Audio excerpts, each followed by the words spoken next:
दोस्तों मेरे चैनल में आपका स्वागत है। आज के इस वीडियो में मैं आप लोगों को बताने वाला हूं कि अगर आप किसी से ज़मीन का रजिस्ट्री कराते हैं, आप किसी से ज़मीन खरीदते हैं और फिर किसी कारणवश उस रजिस्ट्री को बाद में कैंसिल करना पड़ता है, तो फिर यहाँ पर आप अपने पैसों का रिकवर कैसे करेंगे। मतलब कि अपनी ज़मीन खरीदने के लिए जो भी पैसा, जो भी ज़मीन मालिक था, आपने उसको दिया और बाद में रजिस्ट्री कैंसिल हो गया, तो यहाँ पर आपने जो भी ज़मीन मालिक को पैसा दिया था, फिर आपको तो पैसा मिलना चाहिए। दोस्तों अगर मान लेते हैं आप कोई ज़मीन देखते हैं, आपको वह ज़मीन पसंद आ जाता है, लेकिन यहाँ पर आपके साथ धोखा होता है, यहाँ पर आपको गलत चीज़ बताया जाता है, आपके साथ किसी भी तरह का चीट किया जाता है और फिर ज़मीन का रजिस्ट्री कर दिया जाता है और फिर रजिस्ट्री होने के बाद आपको पता चलता है कि आपके साथ गलत हुआ है, तो फिर यहाँ पर रजिस्ट्री को कैंसिल कराने के लिए आपको सिविल कोर्ट में ही जाना पड़ता है।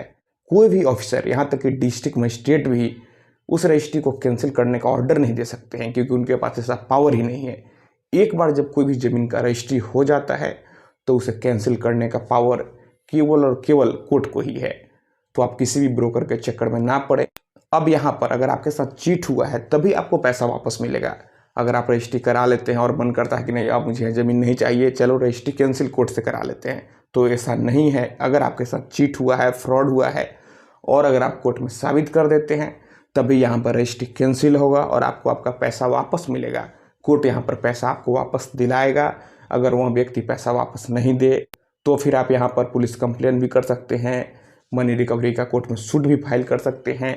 लेकिन यहाँ पर ज़रूरी है कि आपके तरफ से कोई भी गलती ना हुआ हो। जो ज़मीन आपको दिया, जो ज़मीन बेचा, जो ज़मीन रजिस्ट्री किया, उसने आपके साथ चीट किया हो, तभी यहाँ पर आप अपना पैसा वापस ले सकते हैं। दोस्तों ज़मीन रजिस्ट्री कराने के बाद आपको कैंसिल कराने का नौबत नहीं आए, आपको इस बात का ध्यान रखना चाहिए। आप पहले ही चौकन्ना रहें, नहीं तो फिर ज़मीन को रजिस्ट्री को कैंसिल कराने का बहुत ही लंबा प्रोसेस है। आपको कोर्ट में जाना पड़ेगा, कई सारे डेटों पर आपको जाना होगा। तो आप पहले ही कोई भी जब ज़मीन लें तो यहाँ पर अच्छे से आप वेरीफाई कर लें। आप किसी वकील के माध्यम से भी उस ज़मीन के पूरे पेपर को चेक करा सकते हैं। आप जिससे भी ज़मीन लें, आप देखें कि उस व्यक्ति को वह ज़मीन किस प्रकार से प्राप्त हुआ है। क्या रियल में वह उस ज़मीन का ऑनर है, क्या वह रजिस्ट्री करने के योग्य है।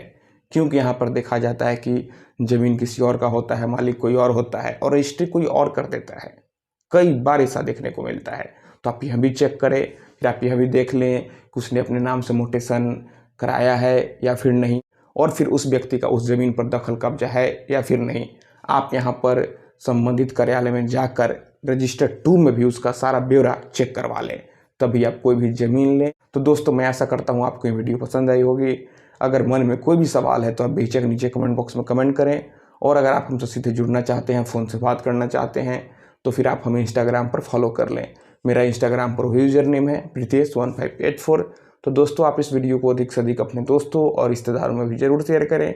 हम लोग मिलते हैं अगले वीडियो में एक नए टॉपिक के साथ। तब तक आप अपना और अपने परिवार का ख्याल रखें।